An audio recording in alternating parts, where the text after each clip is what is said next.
우리는 매일같이 더 많은 것을 얻기 위해 바쁘게 움직이지만 정작 왜 그렇게 바쁘게 살아가는지에 대해서는 깊이 묻지 않은 채 시간을 흘려보내고 있고, 바로 이 질문이야말로 지금 이 순간 당신의 삶을 완전히 다른 방향으로 이끌 수 있는 가장 중요한 출발점이라는 사실을 우리는 자주 잊어버린다. 우리는 성공을 향해 달리고 관계를 관리하며 미래를 계획하지만 그 모든 활동의 중심에 있는 자기 자신을 얼마나 알고 있는지는 거의 돌아보지 않는다. 그래서 삶은 점점 더 복잡해지고 마음은 점점 더 소란스러워지며 결국 우리는 자신이 만들어낸 소음 속에서 길을 잃는다. 그러나 진정한 변화는 더 많은 정보를 얻는 데서 시작되지 않고 더 많은 기술을 배우는 데서도 시작되지 않으며 오히려 그 반대의 방향, 즉 잠시 멈추고 고요해지며 자기 자신을 바라보는 순간에서 시작된다. 많은 사람들은 이 멈춤을 두려워한다. 아무것도 하지 않는 시간이 낭비처럼 느껴지고 생각이 멈추는 순간 불안이 올라 속에 우리가 평생 외면해온 진실이 숨겨져 있다. 우리는 스스로를 들여다볼 용기가 없기 때문에 끊임없이 바깥을 향해 움직이며 자극을 찾고 소유를 늘리고 관계를 확장하면서 공허를 채우려 한다. 그러나 공허는 결코 바깥의 것으로 채워지지 않는다. 그것은 오직 내면의 깊이와 접촉할 때만 사라진다. 그래서 사드구루 says that 진정한 영성은 믿음의 문제가 아니라 내면을 다루는 하나의 기술이며 이는 반복과 헌신, 그리고 올바른 환경 속에서만 자라난다고 말한다. 이 말은 우리가 단순히 좋은 말을 듣는 것만으로는 변화할 수 없다는 것을 의미한다. 삶을 바꾸는 것은 정보가 아니라 체험이며 체험은 우리가 의식적으로 자신을 다루기 시작할 때 비로소 가능해진다. 그래서 영성은 현실 도피가 아니라 현실을 더 명확하게 바라보는 과정이며 삶을 떠나는 것이 아니라 삶 속으로 더 깊이 들어가는 여정이다. 우리가 내면을 향해 한 걸음 들어갈 때 비로소 바깥 세상은 더 이상 우리를 지배하지 못하고 우리는 상황에 값긴 치객심이다. 사실 단순함은 극적이지도 않고 화려하지도 않으며 조용하고 미세하지만 그 영향은 삶 전체를 다시 구성할 만큼 강력하다. 많은 사람들은 이 길이 너무 느리고 너무 단순해서 의미 없다고 느끼지만 사실 단순함이야말로 가장 깊은 변화의 통로이다. 복잡한 것은 언제나 피상적이지만 단순한 것은 언제나 본질에 닿아있기 때문이다. 우리는 거대한 깨달음을 기다리며 작은 실천을 무시하고 위대한 순간을 꿈꾸며 지금 이 순간을 소홀히 한다. 그러나 삶은 언제나 지금 이 순간에서만 일어나고 변화 역시 지금 이 순간에서만 시작될 수 있다. 그래서 단 몇 분의 침묵, 단 몇 번의 의식적인 호흡, 단 하나의 진실한 질문이 수십 년의 무의식적인 삶을 흔들 수 있다. 우리는 너무 오랫동안 자신을 잊고 살아왔고 이제야 비로소 자신을 다시 만날 시간에 도달한 것이다. 이 만남은 기쁨이기도 하지만 동시에 두려움이기도 하다. 왜냐하면 우리는 자신이 생각해온 자신과 실제 자신이 다를 수 있다는 사실을 직면해야 하기 때문이다. 그러나 바로 이 직면이 자유의 시작이다. 자신을 있는 그대로 볼 수 있을 때 우리는 더 이상 자신을 증명할 필요도 숨길 필요도 없게 되고 삶은 경쟁이 아니라 표현이 되며 생존이 아니라 춤이 된다. 그리고 바로 이 지점에서 삶은 문제에서 신비로 바뀌고 우리는 더 이상 해답을 찾지 않으며 경험을 살게 된다. 이 경험은 외부의 조건과 무관하게 깊어질 수 있으며 그래서 어떤 상황 속에서도 평온함은 가능해진다.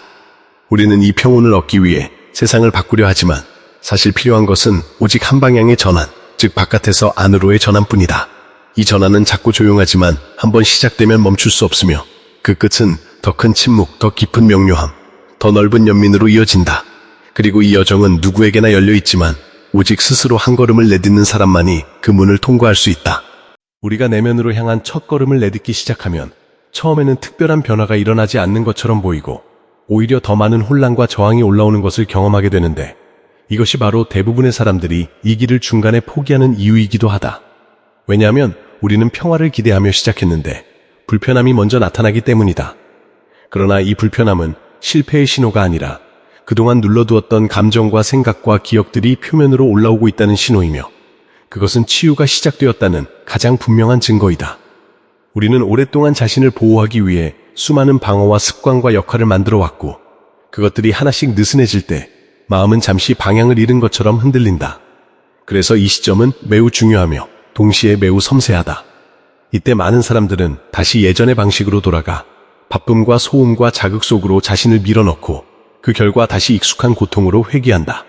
익숙한 고통은 안전하게 느껴지기 때문이다. 반면에 미지의 평화는 낯설고 또 웃겨진다. 그래서 변화의 가장 위험한 순간은 고통이 너무 클 때가 아니라 고통이 조금 줄어들기 시작할 때이다. 바로 그때 우리는 이 정도면 충분하다고 말하며 더 깊이 들어가는 것을 멈춘다. 그러나 바로 그 지점 너머에 우리가 평생 찾고 있던 자유가 놓여 있다. 우리는 문 앞까지 와놓고도 그 문을 열지 않은 채 돌아서며 스스로에게 말한다. 지금은 때가 아니라고, 아직 준비가 되지 않았다고. 그러나 사실 우리는 결코 완전히 준비된 상태로 이 길에 들어설 수 없으며 준비가 아니라 용기가 필요한 것이다. 그래서 이 여정은 강한 사람들의 길이 아니라 진실해지기를 선택한 사람들의 길이다. 이 길에서는 성공도 실패도 없고 오직 깨어있음과 무의식의 차이만 존재한다. 그리고 깨어있음은 언제나 더 많은 책임을 동반한다. 왜냐하면 더 이상 우리는 상황이나 타인을 탓할 수 없게 되기 때문이다. 우리가 느끼는 감정, 우리가 하는 선택, 우리가 만드는 결과는 모두 우리의 의식 수준과 연결되어 있다는 사실을 보기 시작하면 삶은 더 이상 우연의 연속이 아니라 하나의 거울처럼 보이기 시작한다. 이 거울은 때로는 아름답고 때로는 불편하지만 언제나 정직하다. 그래서 이 거울 앞에 서는 것은 쉬운 일이 아니며 바로 이 지점에서 대부분의 사람들이 뒤돌아선다. 그러나 만약 이 순간을 통과한다면 삶은 전혀 다른 차원으로 열리기 시작한다. 우리는 더 이상 외부의 승인이나 비교에 의해 움직이지 않고 내면의 명료함에 의해 움직이게 된다. 그리고 이 명료함은 생각의 결과가 아니라 침묵의 결과이다. 생각은 언제나 과거와 미래를 오가지만 침묵은 언제나 지금 이 순간에만 존재하기 때문이다. 그래서 침묵이 깊어질수록 삶은 더 단순해지고 선택은 더 분명해지며 관계는 더 부드러워진다. 그러나 바로 이 단순함이 자아에게는 위협처럼 느껴진다. 왜냐하면 자아는 복잡함 속에서만 존재할 수 있기 때문이다. 역할이 줄어들고 이야기가 사라지고 정체성이 느슨해질수록 자아는 자신이 사라지고 있다고 느끼며 마지막 저항을 시작한다. 이 저항은 의심의 형태로 나타나기도 하고 권태의 형태로 나타나기도 하며 때로는 갑작스러운 분노나 슬픔으로 나타나기도 한다. 그리고 바로 이 순간이 여정의 가장 어두운 밤처럼 느껴진다.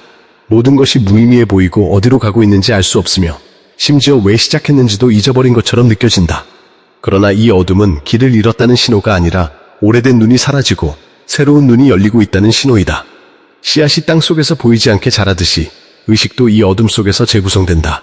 그리고 이 과정을 신뢰할 수 있을 때 우리는 처음으로 진짜로 놓을 수 있게 된다. 통제하려는 손을 내려놓고 스스로를 설명하려는 충동을 내려놓을 때 삶은 처음으로 우리를 지탱하기 시작한다. 그리고 우리는 더 이상 삶을 밀어붙이지 않으며 삶이 우리를 이끌도록 허락한다. 이 전환은 매우 조용하지만 그 이후의 삶은 이전과는 결코 같을 수 없다. 그렇게 내면의 어둠을 통과하고 스스로를 내려놓는 경험을 한 사람은 비로소 삶의 진정한 자유를 맛보기 시작한다. 자유는 화려함이나 성취의 문제가 아니라 단순히 자신과의 완전한 일치에서 비롯되며 우리는 더 이상 외부 조건에 우리의 행복을 맡기지 않는다. 오히려 외부 조건이 어떠하든 내면의 고요함이 기준이 되고 그것이 삶의 중심이 되면서 우리는 흔들리지 않는 존재로 서게 된다. 그러나 이 길은 결코 쉽지 않고 매 순간 선택의 연속이라는 점에서 사람들은 여전히 두려움을 느낀다. 우리는 종종 자신에게 질문한다. 과연 나는 계속 나아갈 수 있을까? 혹은 다시 돌아가고 싶은 충동에 사로잡히기도 한다. 바로 이 순간 사치구루 says that 한 걸음 더 내딛는 용기가 진정한 변화의 시작이며 그 한 걸음이 인생 전체를 바꿀 수 있다고 말한다. 우리는 결과를 미리 알 수 없지만 용기 있는 발걸음을 내딛는 순간부터 삶은 이전과는 다른 방식으로 움직이기 시작한다. 내면의 한 걸음은 이동이 아니라 의식의 방향을 바꾸는 일이며 이 전환이 완전히 이루어질 때 우리는 처음으로 자신을 선택하는 존재가 된다. 더 이상 외부의 인정이나 불안 혹은 과거의 기억에 휘둘리지 않고 우리의 결정과 행동은 내면의 중심에서 우러나온다. 이 중심에서 비롯된 삶은 이전과 달리 자연스럽고 부드럽다. 사람들과의 관계는 더 깊고 의미 있게 변하며 선택은 더 명료하고 책임감 있게 이루어진다. 그러나 여기서 멈추지 않고 우리는 더 깊은 차원으로 들어가야 한다. 왜냐하면 내면의 평화는 단순히 고요함만을 의미하는 것이 아니라 그 평화 속에서 삶의 모든 측면을 보다 생생하게 경험하는 능력으로 이어지기 때문이다. 영성은 현실을 도피하는 것이 아니라 현실을 더 깊이, 더 생생하게 경험하는 기술이며 우리는 이 기술을 반복과 헌신을 통해 점점 더 능숙하게 다룰 수 있다. 우리가 내면의 깊이를 탐험하면서 깨닫는 중요한 사실은 모든 외부 사건과 환경은 단순히 우리의 내면 상태를 비추는 거울이라는 점이다. 즉, 상황 자체가 문제가 아니라 그것을 바라보는 의식의 상태가 문제라는 사실이다. 이 깨달음을 통해 우리는 더 이상 불필요하게 반응하지 않고 순간순간 선택을 통해 삶을 이끌 수 있게 된다. 그리고 이 선택은 자유로움과 동시에 큰 책임을 동반한다. 우리는 더 이상 삶의 희생자가 아니라 삶의 창조자가 된다. 이러한 삶의 전환은 단순히 마음의 평온을 넘어 우리 존재 전체에 영향을 미친다. 우리는 더 깊은 연민과 이해를 품게 되고 이전에는 보지 못했던 세상의 아름다움과 섬세함을 느낄 수 있게 된다. 이러한 변화는 갑자기 눈에 띄지 않을 수도 있으며 때로는 아주 작은 순간 속에서 나타나지만 꾸준히 쌓이면 삶 전체를 재구성할 만큼 강력하다. 결국 영적인 여정은 외부의 조건이 아니라 내면의 집중과 의식적인 선택에 의해 완성되며 그 과정에서 우리는 이전보다 더 생생하고 더 책임있게 더 자유롭게 살아갈 수 있다. 이제 우리는 이 여정을 시작한 순간부터 이미 변화의 길 위에 서 있으며 내면으로 향한 한 걸음은 평생의 여정을 형성한다. 이 여정은 끝이 없지만 한 걸음 한 걸음이 모여 삶 전체를 아름답게 만들고 우리는 이전에는 상상조차 못했던 차원의 명료함과 평온을 경험하게 된다. 삶은 더 이상 문제로 가득 찬 전쟁터가 아니라 우리가 선택하고 경험하는 아름다운 무대가 된다. 이제 당신에게 필요한 것은 단 하나, 바로 스스로 한 걸음을 내딛는 용기이다. 그 한 걸음이 내면으로 향하는 길을 열고 그 길 위에서 우리는 이전과는 전혀 다른 방식으로 세상을 살아갈 수 있게 된다. If you are benefiting from our topics, please subscribe, like, and turn on the bell notification so you can see our new videos early.